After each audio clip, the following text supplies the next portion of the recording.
Welcome to the Martin Bailey Photography Podcast.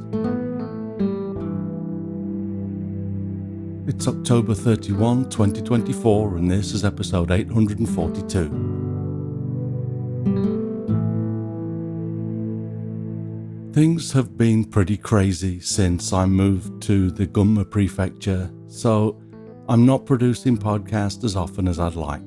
However, I have reached for my camera when possible, and today I thought I'd give you an update. I'm sharing 11 photos from a number of small shoots I've done, ranging from July to October, and updating you a little on life in general as well. Settling into the new house has been a lot of fun, but also taken longer than I expected. It was nice to rip up the artificial lawn in our back garden in August, although the heat was always going to be against us. We bought 114 10-kilogram bags of stones to replace the lawn and carted them from the home centre across the road in around 10 to 12 journeys, some with and some without the help of my wife, as she had other things to do. On the first day, when I ripped up the turf and then did around 4 runs fetching the stones, I started to feel a little heat stroke coming on, so we decided to call it a day.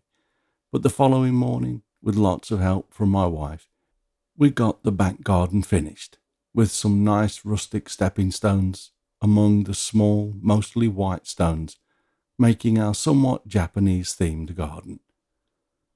My brother and sister-in-law visited for the first 2 weeks in October, and spending quality time with them for the first time in 8 years was lovely.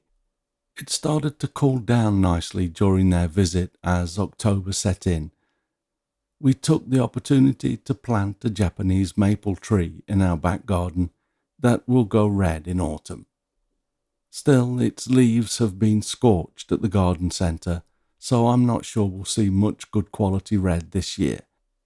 But the cooler, mostly shaded areas it now lives in should help to provide some pretty leaves next year. I'm looking forward to doing some close-up photographs of the leaves when the time comes. Another reason I've been more busy than usual is that I was selected to join the archery team for the Maebashi City in the Gunma Prefecture Games on October the 10th.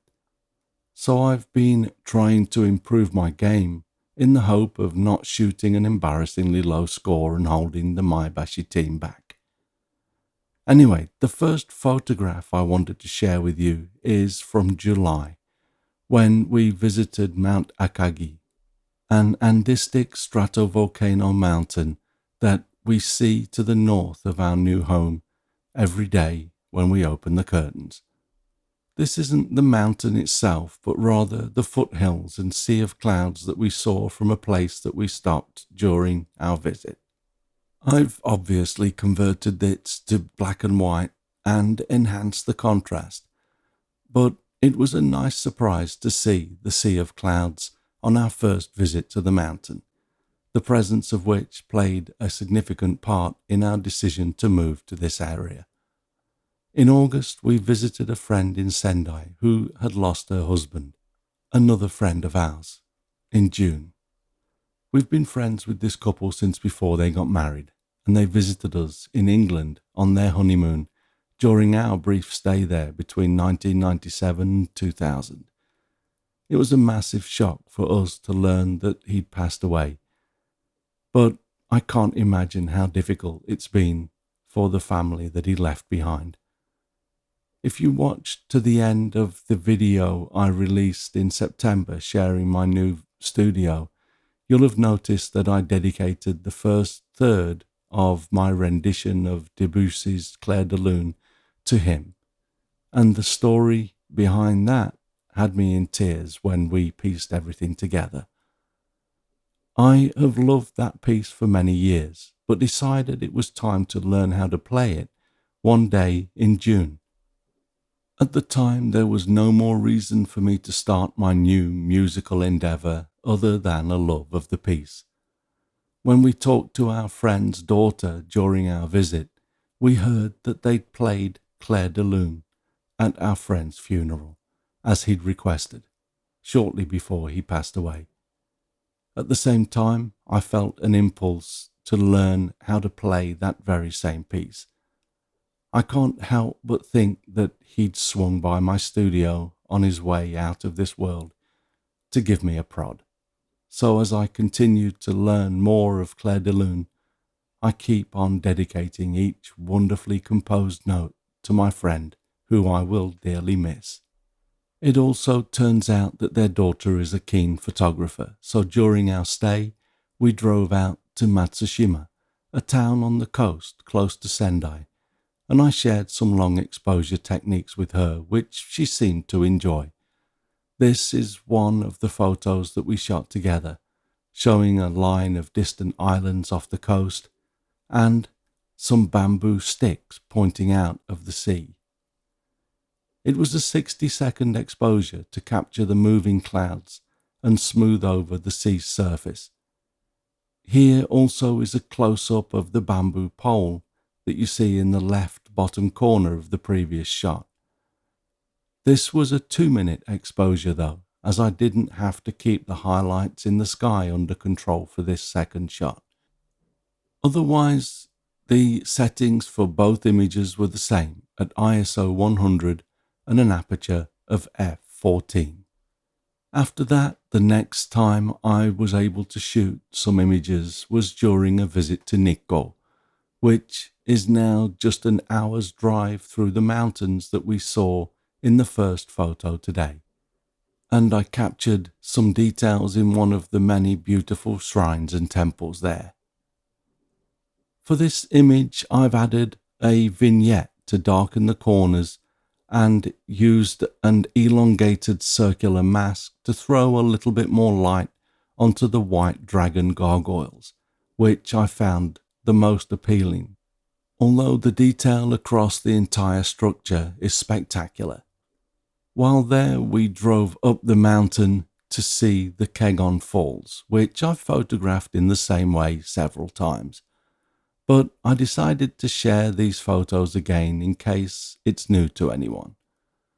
This was a 5-second exposure, which is a little longer than I would usually shoot a waterfall, but I had gotten my 3-stop and 10-stop ND filters stuck together, so I had to use my remaining 6-stop filter for this shot instead of my preferred 3-stop filter. I also did something that I've done many times at these falls. I made several frames while panning downwards with the flow of the water. The first of these 2 shots, the one on the left if you're looking at this on the blog at mbp.ac/842, is slightly sharper, probably because I kept my camera closer to the speed of the water falling. I like that shot for what it is, but the second shot, the one to the right on the blog, shows what I feel looks very much like a dragon's face, like the gargoyles in the shrine photo that I shared earlier. While my brother and sister-in-law were here, we drove over to the lava fields known as Oni Oshidashi on the Gunma Prefecture side of the relatively active volcano Mount Asama. Here is a photo including the plain extending further from the lava field's edge. On our second visit to Mount Akagi, we found a beautiful little spot with some great shaped trees and several Suffolk sheep, which is relatively uncommon for Japan, but made a few nice shots. I actually don't like this first image as much as the second, but I've included this to make a point about the importance of the quality of light that falls on our subjects. There was a lot of patchy cloud on the day we were there, and that gave me the opportunity to shoot this image with full light across the scene, as well as this image, where the sun was only illuminating the foreground leaves and the sheep, creating much more contrast, mood, and atmosphere. The second image is by far my favorite of the 2. To end with, here is one last image from Mount Akagi, which is just a warm, friendly scene of the local people enjoying this beautiful mountain. This is Konuma, or Small Pond, which is one of a number of caldera lakes near the summit of the Akagi Mountain. Okay, so we'll finish there for this update. I will be back again sooner this time, as I have a few spots that I'm hoping to visit as the autumn colour sets in here in the Gunma and neighbouring prefectures. Before we finish, I wanted to quickly let you know that we have a few spaces left on my January 2025 Hokkaido landscape photography adventure, if you'd like to join us. You can check availability and jump to the tour page from our main tour page at mbp.ac/tours. I hope to see you there. Thanks very much for listening today. If you enjoy this podcast, please consider supporting us on Patreon at mbp.ac/Patreon. You can find me on Instagram, Facebook, X, LinkedIn and Threads, and links to everything that I'm up to are at martinbaileyphotography.com, so do drop by and take a look. I'll be back soon with another episode, but in the meantime, you take care and have a great time whatever you're doing. Bye bye.